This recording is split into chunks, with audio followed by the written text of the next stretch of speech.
It's Tuesday, September 16th, 2008, and it's only 30 more days to register for NORML 2008. It's NORML's 37th Annual National Conference, Friday, October 17th through Sunday, October 19th, at the Doubletree Hotel and Executive Meeting Center, Berkeley Marina, in Berkeley, California. Register now for the conference. Early registrations get special discount pricing. Don't delay. We have negotiated a special rate for rooms that are sure to sell out fast. The theme of the convention is It's Not Your Parents' Prohibition.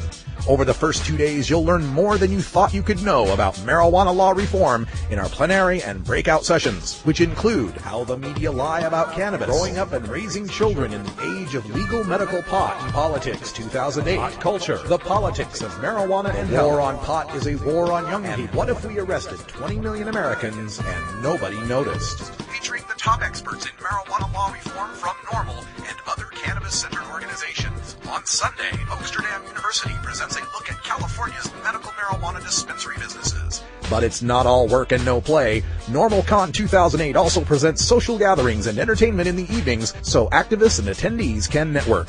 It's 3 days of the best marijuana conference in the world with the largest, most popular marijuana organization in the world. Join us October 17th through 19th for the NORML National Conference in Berkeley, California. Sign up online today at NORML.org. It's gotta be 420 somewhere in the world. I'm your host, Radical Russ Belville. Produced and distributed by the National Organization for the Reform of Marijuana Laws in Washington, D.C., this is your NORML Daily Audio Stash, the growing truth about cannabis.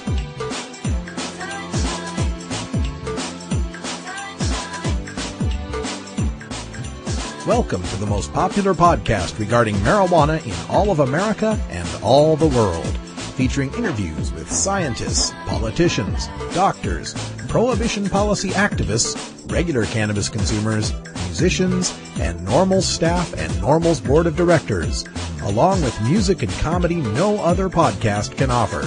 You can always find out more about our show at our website, stash.norml.org, and continue the education and conversation on our blog as well. We're ending marijuana prohibition with education, one listener at a time.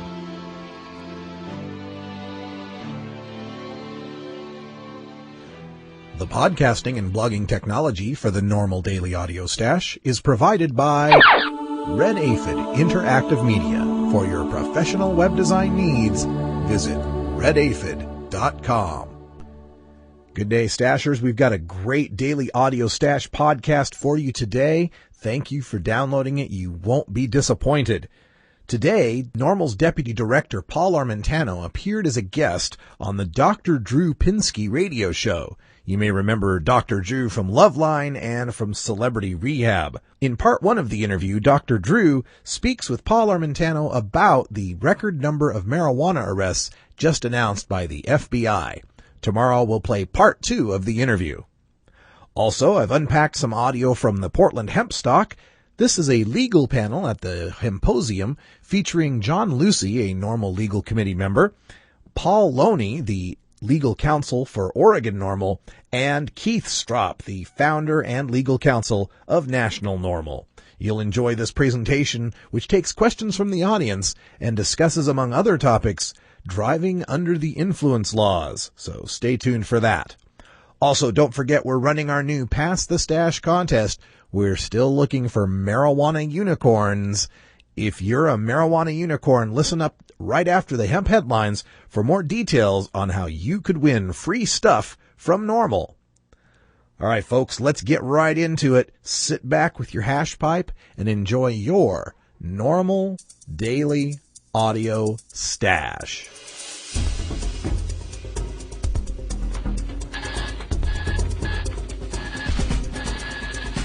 Now it's time to take a look at the latest stories about marijuana from news organizations across America and around the world in our NORML Daily Audio Stash, Hemp Headlines.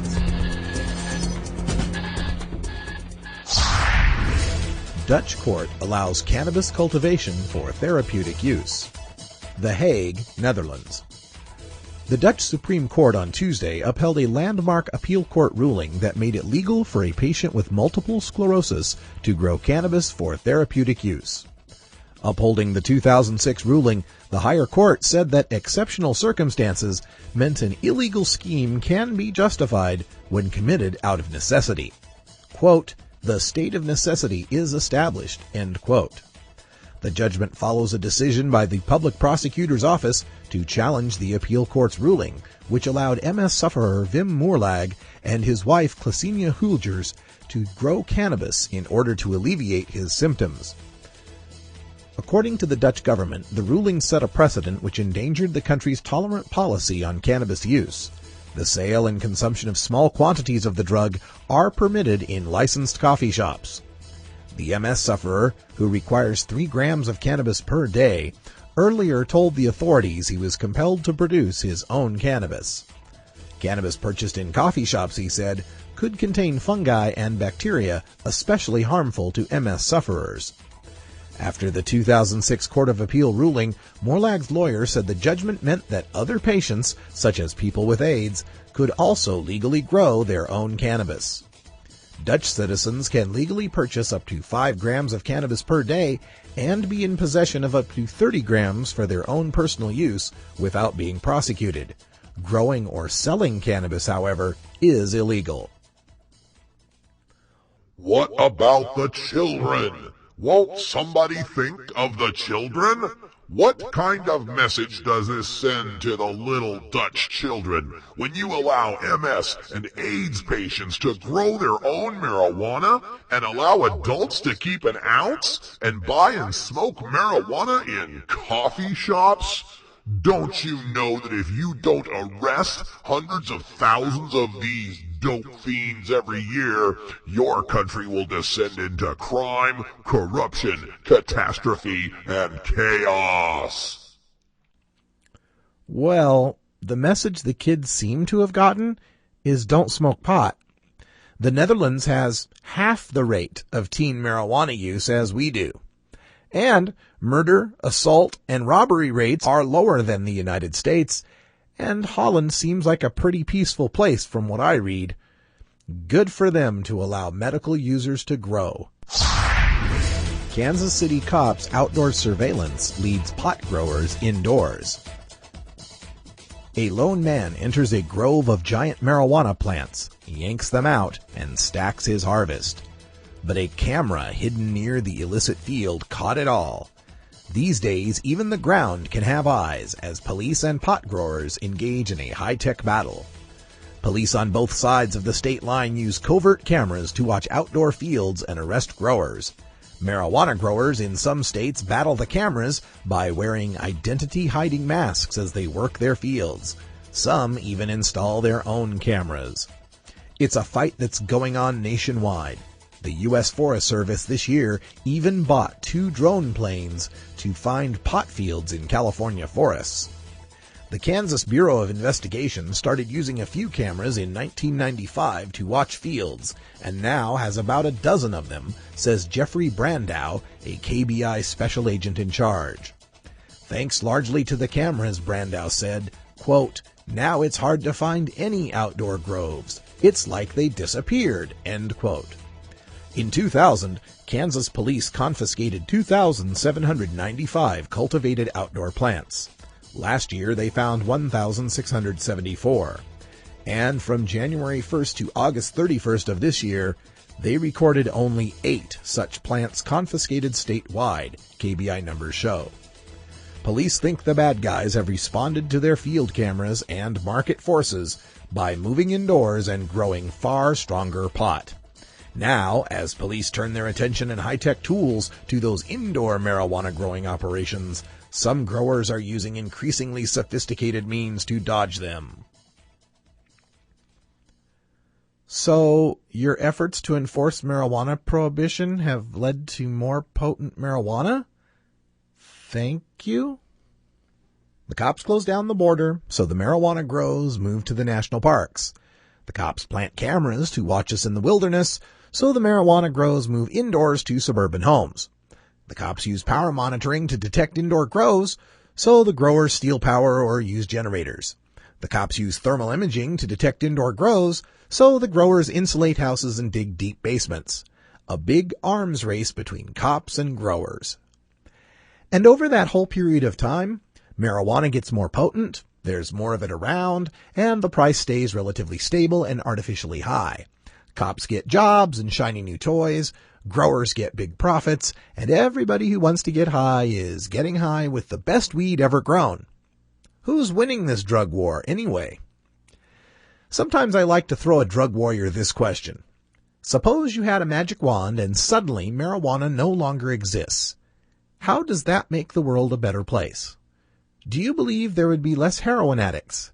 Do you believe drug-related crime would just disappear? Do you think suddenly workplace productivity would go up? Do you think SAT scores would rise? What is the problem you think you're trying to solve by eradicating marijuana? Remember, this isn't just about stopping you from smoking weed. This is also about wiping a plant species off the face of the earth. Calculated, premeditated extinction. Aside from bugs like, polio, I can't think of any government in history that has ever before enacted a policy for the purposeful extinction of a species. Lodi man severely burned while extracting oil from marijuana. From recordnet.com. A 35-year-old man set himself ablaze, both externally and internally, while attempting to extrapolate oil from marijuana in a Lodi apartment Monday night, Lodi police said. George Elhard is in critical condition at the University of California Davis Medical Center in Sacramento after his body was set ablaze at 9 p.m. Monday, Lodi police reported. Officer Dale Eubank said Elhard put marijuana in a sock and pushed it into a piece of PVC pipe. He then poured butane into the pipe and let it filter through the sock in order to extrapolate tetrahydrocannabinol, or THC, from the cannabis. THC is marijuana's active chemical. The butane fumes were so heavy, a nearby water heater ignited, Eubanks said. A flash fire quickly set Elhard ablaze. He also breathed in the butane's fumes, allowing the flames to encompass his lungs. Eubanks said, quote, "There are lots of ways to extrapolate the oil from marijuana. This happened in a contained space, and the butane fumes just filled the bathroom." End quote. The top 3 Google results I received for hash oil extraction brought me to similar pages with instructions that were written in 1999. At the top of each was a very prominent warning that the technique should be done outdoors or at a minimum with strong airflow from fans and lots of open doors and windows. They even caution against having your cell phone on, since it can cause enough of a spark to set a pool of butane ablaze. It's really a shame that this happened, and I hope Elhard recovers. While he didn't exercise the greatest caution in extracting hash, he wouldn't have done it if he could have bought a little vial of it at his local liquor store. You don't read too many stories these days about guys getting third-degree burns from exploding moonshine stills. Personally, I'm more of a natural kind of guy. I left behind drugs that had anything to do with solvents back in the 90s. That's why I prefer bubble hash. Water, ice, bucket, drill with a paint stirring attachment, a set of bags, and a couple of friends can turn any night into bubble hash night.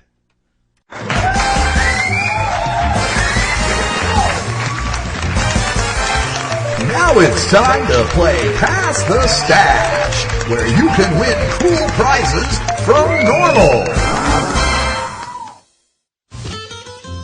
U.S. drug czar John Walters doesn't believe anybody is in jail for marijuana possession. The fact is today, people don't go to jail for possession of marijuana. Finding somebody in jail or prison for a first-time nonviolent offender for possession of marijuana is like finding a unicorn.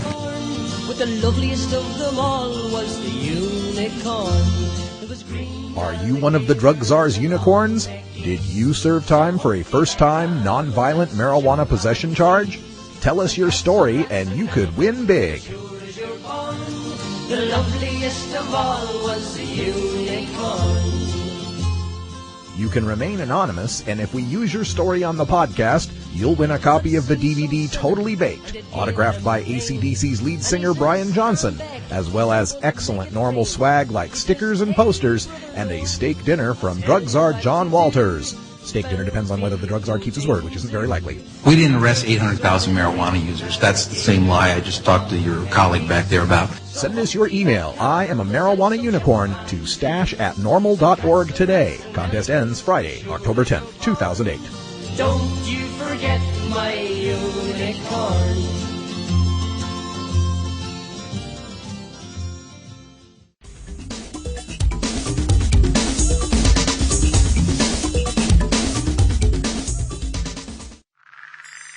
Hello, I'm Paul Stanford from the Hemp and Cannabis Foundation, or THCF. Medical marijuana is legal in 12 states today, and THCF has medical clinics in 6 of those states. Our physicians help qualified patients obtain an authorization for medical marijuana in their state. Patients are eligible for medical marijuana with a history of either severe chronic pain and or nausea, cancer, AIDS or HIV, hepatitis, glaucoma, seizure disorders like epilepsy, chronic muscle spasms as in multiple sclerosis or asthma, neurodegenerative diseases such as Alzheimer's, and gastrointestinal disorders like IBS or Crohn's disease. If you or someone you know has one of these conditions, our doctors will help them obtain a permit for medical marijuana. THCF Medical Clinics has offices in Washington State, Oregon, Colorado, Nevada, Hawaii, and California.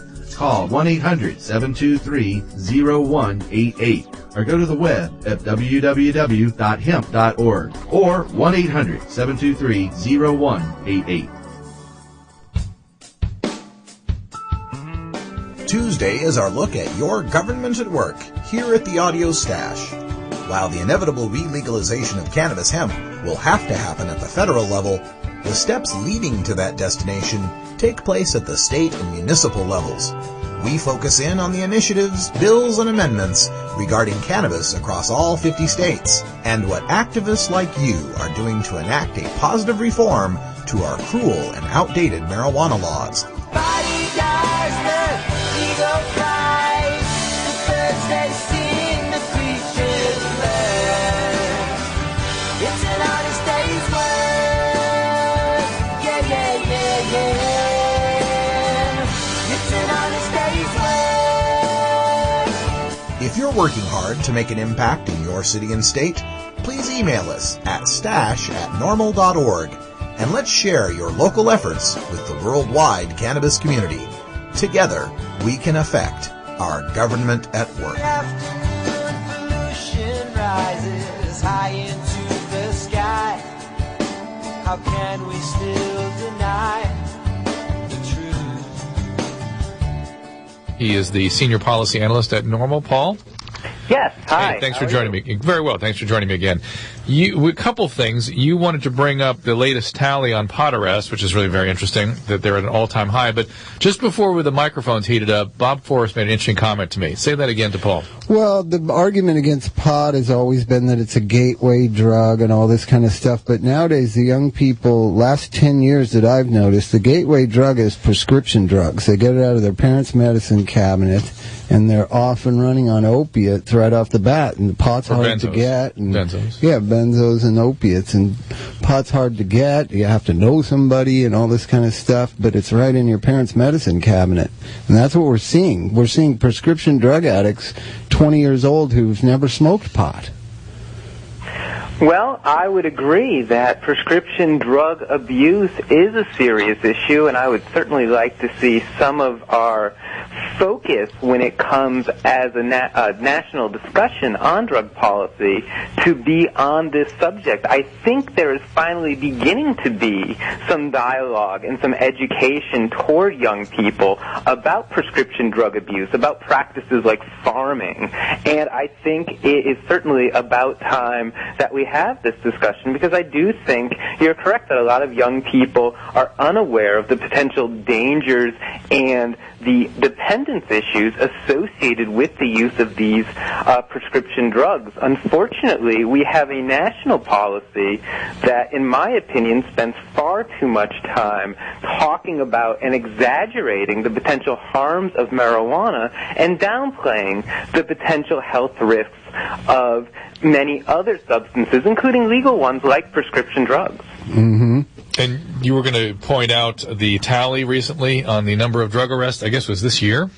Sure. The FBI just yesterday put out their annual uniform crime report, and that collects arrest data for the previous year. And what it reported, sadly, in my opinion, was that in 2007, law enforcement arrested a record 872,000 Americans on marijuana charges. And 90% of those arrested, or about 775,000 Americans, were charged with simple possession of marijuana, not cultivation, not trafficking, not sales, but they simply had a small amount of marijuana on them. In this country, we're currently now, every 37 seconds, arresting someone for violating marijuana laws, and I think that's a tremendous waste of prosecutorial resources. It's a waste of law enforcement resources, and I'm really worried about the psychological effect, frankly, that it has on young people, because of those arrested, 75% are under age 30. We now have an entire generation that's becoming disenfranchised, that's believing that its civic leaders and that police are not their protectors, but actually their oppressors. And when you look at the data, they are. And think of the tax revenue they could have recouped had they legalized pot and regulated it. Well, it's an interesting topic. Bob, you've been sober how long now? 12 years. Do you think having a drug being illegal, prohibition per se, helped you come to terms with addiction and or help you with patience? Well, the idea is you have to have a consequence, and we have these families who want to, exactly what he said. You have a 20-year-old kid that gets arrested for drugs. What do the parents do? They pay to get him out of the trouble and then into treatment, and so that does motivate for a positive direction. So having laws there does help. The idea is how... Did it help you? Well... here's the simplest way to put it.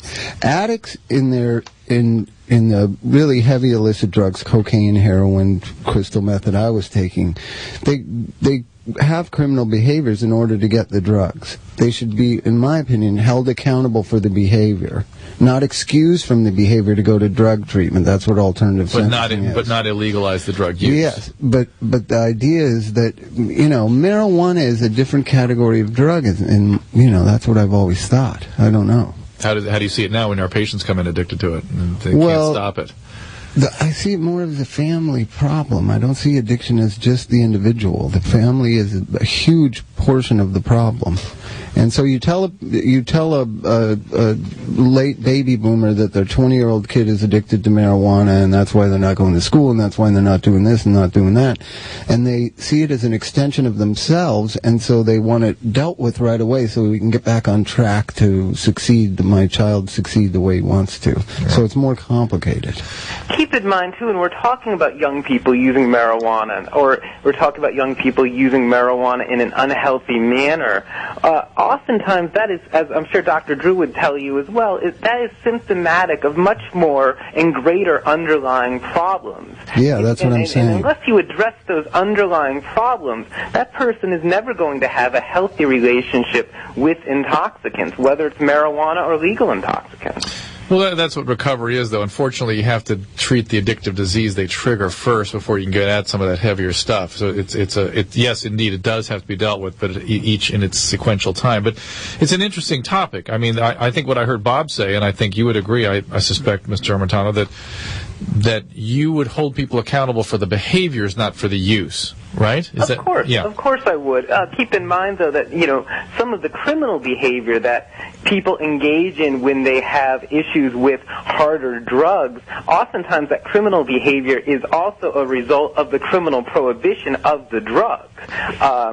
You don't tend to have people committing street violence and crimes because they're trying to cop money to buy cigarettes or alcohol. Is there a larger... You do see that violence associated with cocaine, methamphetamine, and certain other drugs. Well, but you did with alcohol when alcohol was prohibited. Of course, my point exactly. And I would also add that as a national policy, we do not throw adults in jail because they have problems with their private use of alcohol. We encourage them to seek treatment. So I do not think it makes sense to try and arrest and use the threat of incarceration over individuals who may or may not have problems with their private use of marijuana. It's just an inconsistent policy. Should we revisit the Harrison Narcotic Act of whatever it was, 1914? Well, we would need to revisit the 1970 Controlled Substances Act at this point, but certainly your point is well taken. I think we should certainly revisit those laws.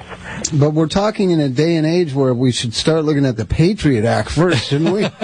Different, please. I mean, getting off topic. No, but the idea is that here we are having the same discussion that was had in the 70s and 80s and 90s about marijuana in a much more liberal time. Now we're living in the most conservative time in America that I've lived in. This is a more conservative time than Reagan or Nixon. And you're still going to talk about legalization of marijuana at the federal level. It's not going to happen. It's only going to happen at the state level. I'm super duper moderate on pretty much everything. And so here's my sort of moderate opinion. I've met the drug czar, and he's actually a reasonable guy. He's actually, you can have a conversation with him. He's not closed-minded. I can't have a conversation. Well, you guys, I think you guys raise each other's defenses. I maybe come at him differently, but he's actually you can have a conversation. He doesn't reject any point of view. He just has his own way of doing it under the circumstances. And, the point I was going to make was, and we have to go to break, and Paul, we're going to come back with you and talk about the presidential candidates and their view on these issues, if you'll stay with us. Okay. But that the reality is, Bob, you one time said to me, you know what? Until these guys are threatened with jail, meaning our patients, or death, they don't. And I'm talking about the behaviors that they do, Drew, not the drugs and alcohol. Well, most of them go to jail because of using, not because of the stuff they do so much. You think about it. Think of our recent experiences with people. That's what got them. They got busted with heroin or whatever. I'm just saying. I don't know the answer to this. Neither do I. It's an interesting. It may be a moot point because the behaviors will eventually get severe with all these guys. I think we're talking about pot, though. That's what I thought. I know we are. We got to take a break. Let's Paul Armentano from NORML in here. We're going to talk about the presidential candidates. Who's for pot? Who's against it? Or are they both against it? Or both for it? We'll find out after we get back from this. I'm Alan St. Pierre, Executive Director of NORML. Have you heard about the new super pot that's supposedly 20 times more potent than your father's Woodstock weed? Don't believe the hype. Marijuana's THC potency has always varied, even in the 60s and 70s. And the drug czar's numbers are full of, well, exaggerations. While no intoxicant is harmless, cannabis is non-toxic and far safer than alcohol. No matter how much you smoke, of whatever potency, you cannot die of a marijuana overdose. Potency is irrelevant anyway. More potent pot just means you smoke less of it, meaning less harmful smoke in your lungs. This is a prime example of harm reduction in action. Besides, the government already allows the prescription of THC pills. Its commercial brand name is Marinol, and it's 100% potent. Meanwhile, the federal government won't allow dying people to use natural marijuana, no matter what the potency. Does this make sense to you? Learn the facts about pot. Visit NORML.org today.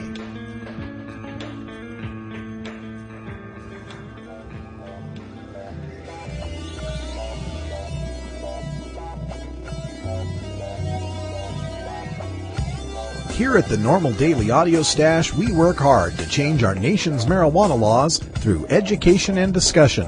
But we also take time to relax and unwind with an eclectic mix of pod-safe music from many independent artists.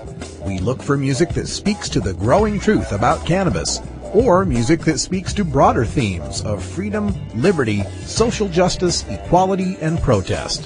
To find out more about the artists and download the music you hear on this podcast, just log on to stash.normal.org. And if you'd like to get your music heard by the online cannabis community, just send us an email at stash@normal.org.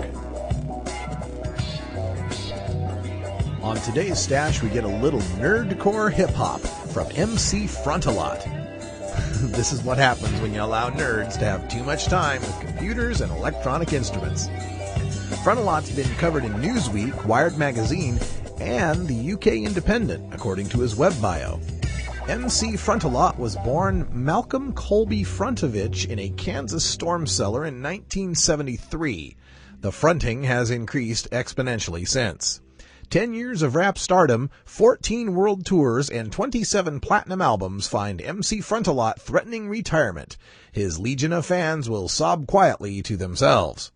Well, this guy's got a great sense of humor, judging by the rest of the Q&A in his fact section. A Stash listener named Max turned me on to MC Frontalot by forwarding to me this song, Mountain Kind, from his well-stocked MP3 download section. Check out our blog at stash.normal.org and you can get the links to MC Frontalot's website. MC Frontalot's new album is called Secrets from the Future and is also available at his website, frontalot.com. It's the Revenge of the Nerds with MC Frontalot and Mountain Kind.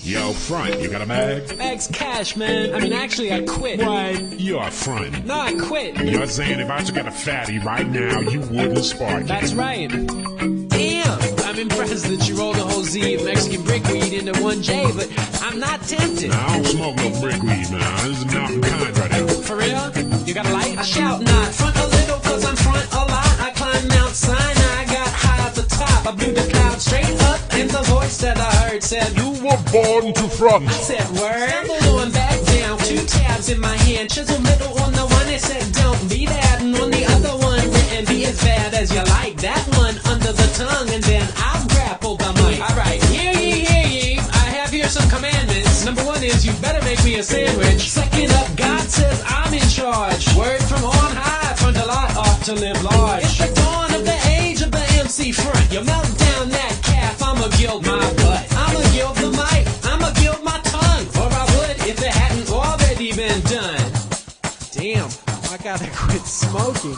It's insane. Well, every goddamn time that I get this high, I feel like I'm gonna hit my head on the sky. And I try to leave it alone, but I can't. You're the mountain kind, what they call the plant. Oh, really? I'm suffering delusions of grandeur. For real. Up on top of Mount Olympus, I was dissing them fall. Said your beats is short and your words is tall. With your molehill rapping, some gall you got. Made attempt to step to M front a lot. I shied. Flares in the air, Zeus said don't do it. I'm messing with the old school now. And truant, gone blue in the face. I drop bass, drop rhymes so thick that they take up space. Ways and means to an end. I'm in need of a Sherpa when I smoke this blend. Send, spark it up like the sun. Lose a digit or 2 off of my IQ before I'm done. Unconscionable this habit. Better quit before it's too late, Dagnabbit. Every time that I climb my ass back down, then I'm done. Till the mountain come looming back around. Pound for pound, you know the sound. Well, every goddamn time that I get this high, I feel like I'm gonna hit my head on the sky. And I try to leave it alone, but I can't. You're the mountain kind, what they call the plant. Every goddamn time that I get this high, I feel like I'm gonna hit my head on the sky. And I try to leave it alone, but I can't. You're the mountain kind, what they call the plant. Hey, how's it going? My name's Will. I don't work at a used record store. I don't own an iguana, although I'm sure they make great pets. I don't have dreadlocks or play the acoustic guitar. I can remember quite well, thank you, and no, I don't constantly have the munchies. When 420 comes around, I've still got 40 minutes of work left. I've never hit a girl on a bike with my car or shot my friend with a shotgun. I've never had to apologize for letting a girl I was watching drown in a pool while I was getting high because, duh, I wouldn't be getting high if I was around children. I'm a regular guy who works regular jobs, just like the majority of all Americans who use marijuana occasionally and responsibly. My name is Will, and I'm normal. This is John Lucy, a local Portland attorney, very good attorney here in town.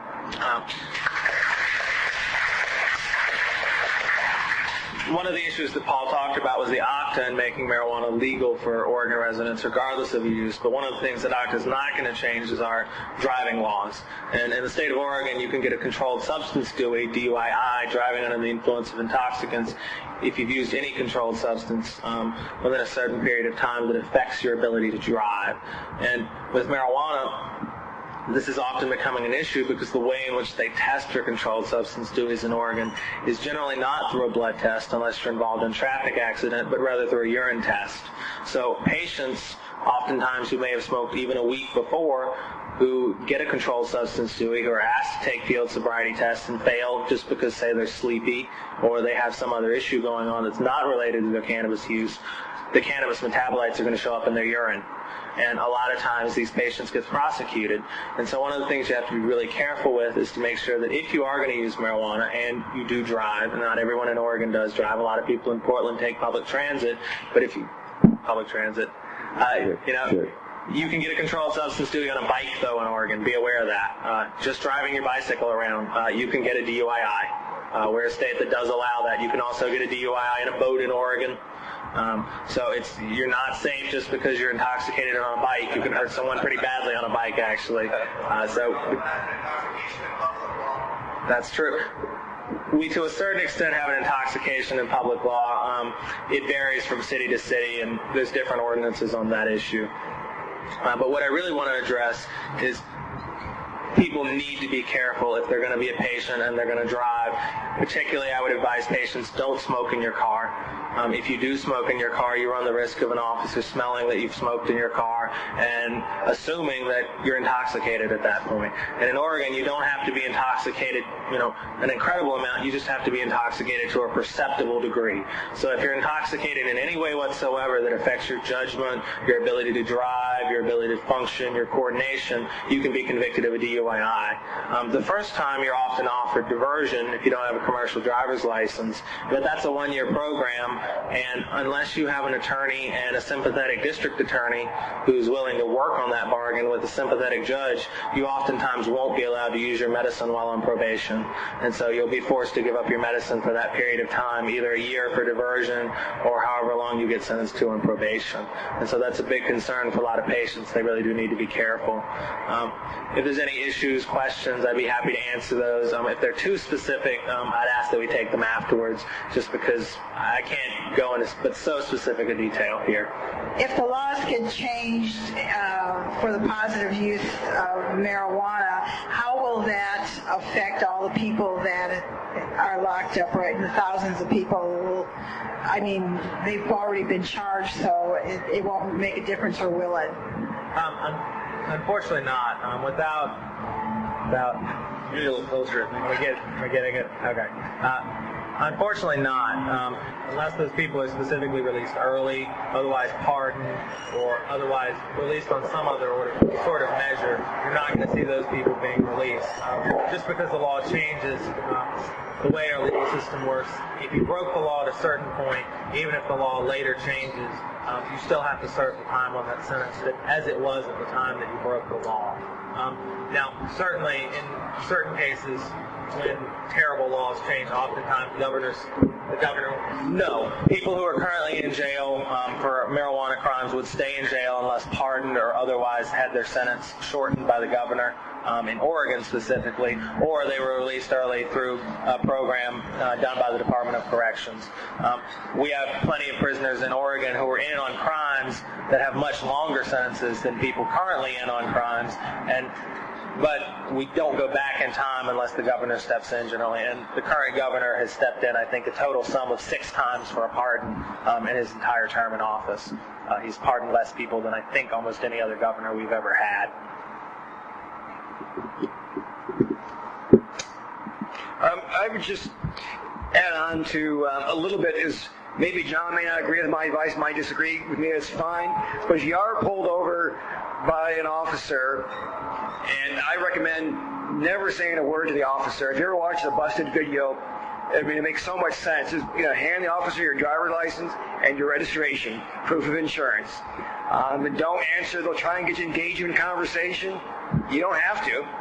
It might make them a little grumpy, but so what? Then they can't write something in their report that, he appeared to be slurring his words, that kind of thing. So it's just, here you go, yes, sir, no, sir. And then if it comes up somehow about being a patient, just say, I'm a medical marijuana patient, here's my card, nothing else. If they ask when's the last time medicated, you don't have to answer that question. Most people get so afraid, well, I answer that question. Don't answer that question. Well, I would say no response. I just hand them a card. I wouldn't just no response to the officer, then say, officer, am I under arrest? If you get to the point where he's going to answer my question, say, officer, am I under arrest? Then I'll put him on the spot, because we start asking them questions, it turns the tables, but you have to be really good at that, so I don't recommend doing that part. So just staying quiet. So the only thing I would probably add to what Paul said was, and I agree for the most part, the only thing I would add is if you're asked to consent to a search, or you're asked if you want to speak with your attorney, don't consent to any searches. Say, I don't consent to a search, and yes, ask to speak to an attorney. Even if you don't know an attorney, when you get to the police station, ask for a phone book. Find somebody in the phone book to talk to. Simply invoking your right to an attorney can protect you, even if you don't get to speak to an attorney right then. Okay, any questions? We have the microphone, so. Is there a certain amount of hours after medicating that you should wait to operate machinery or drive a car or anything like that? Well, I'm not a doctor, so I'm not sure if I'd want to. Is there a legal? There's no legal definition. The legal definition of DUII is impaired to a perceptible degree. So when people talk about medicating, people medicate in a lot of different ways. I've seen patients who medicate just by putting a little bit of salve on their skin, and they may be fine to drive. It may not affect them in any way whatsoever. They may be fine to drive. I've seen other patients who, due to their condition, have to medicate so often that I would under no circumstances ever advise them to drive. And so it's an individual decision. I will let you know, though, that in various experiences with different police forces, I've had police forces say that people up to 24 hours later were impaired. Now, I don't personally believe that, but that's been the response from the police force. And unfortunately, if the district attorney agrees with them, the prosecution goes forward. Let me just add, if I could, Paul Armentano on the NORML staff focuses a lot on drug testing and how long you're impaired and all of that sort of thing. Paul suggests that there's a period of a couple of hours after you smoke that if you, honest to God, want to be on top of your game, that's when you don't want to drive. But it really is only a window of a couple of hours. Now, if you're continuing to smoke, the window keeps stretching out, so you understand.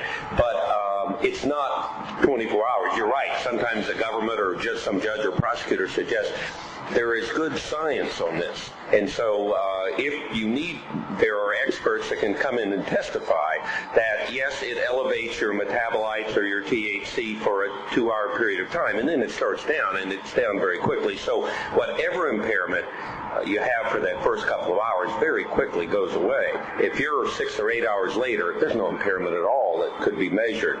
But you got to be careful. I mean, again, they don't need impairment if you give them consent. Most of the people that call the NORML office that have been busted, number one, it's because they were smoking while they were driving. So I think, honestly, if we all would somehow agree to quit doing that, to smoke at our house or our friend's house, we'd probably eliminate half the arrests. And most of those, the cop befriends the person and says, look, I can either go easy or I can go tough. If I know I smell marijuana, so if you want to tell me what you got, it won't be a big deal. And so they say, okay, here's what I have. Well, of course, and they bust their ass and lock them up. No, never give consent. Even if you're clean, don't give consent. Just as an important issue of personal freedom, for Christ's sake, the government only has a right to search your car or your person if they have a search warrant. Otherwise, or if a crime is being committed in their presence. Unfortunately, there are some exceptions. So if they smell the marijuana, that gives them a right in most states to search the passenger part of the car. So again, my bottom line is, if we all quit smoking in the car, we'd cut about 400,000 arrests out a year, I think. Thank you for downloading the NORML Daily Audio Stash, the growing truth about cannabis. We are produced by the National Organization for the Reform of Marijuana Laws in Washington, D.C. Our executive producer is Alan St. Pierre. Our deputy director is Paul Armentano. Our webmaster is Brian Judy. And web production is provided by Red Aphid Interactive Media. As always, you can catch up on the latest information about marijuana at www.norml.org. And you can interact and download from our Audio Stash blog at stash.norml.org.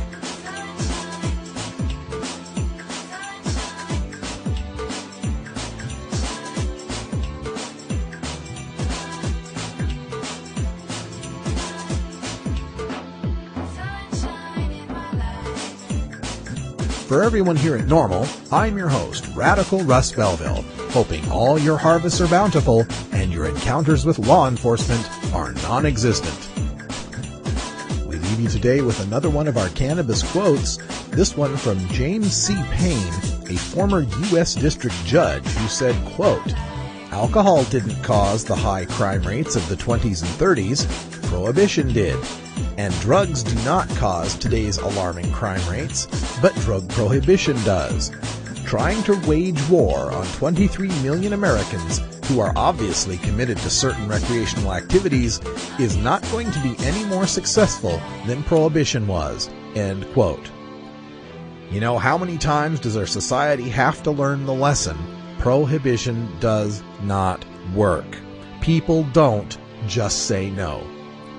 I'm Radical Russ, just saying yes for over 18 years now, and we'll be seeing you tomorrow on the Daily Audio Stash. Thanks for downloading us, and don't forget to register for NORMLCon. You've only got a few days left.